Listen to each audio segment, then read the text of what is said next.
Ask Hartzell Rogers where his name comes from, and he'll tell you how his father, Hartzell Sr., was named for a baseball player. Baseball's been an important part of that family and probably all the Rogers families in Fork for a long, long time. It's not hard to find someone named Rogers in Fork, a tiny crossroads community in Dillon County. But it's also hard not to find someone who hasn't heard of that 1939 baseball team from Fork. What was the best part of that time?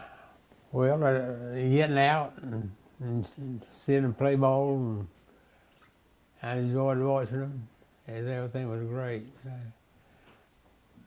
Get away from farming, enjoyed little sports. Hartzell Rogers Sr. was a player on the team. It just happened to be the perfect storm where all these good players came together at the same time. And they all played for Neil Rogers' dad, a former baseball player at Clemson. Fork had one of the best hitting team he had ever seen.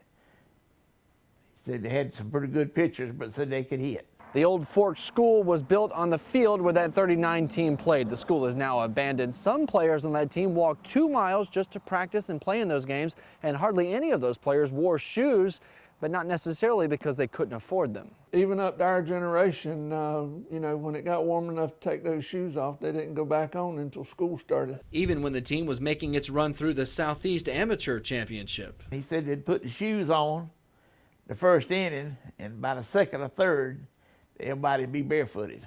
They played better without it. Yeah, played better without it. Fork played well enough to get to the national championships all the way in Battle Creek, Michigan, where they eventually lost. He said they would give out from riding in the bus.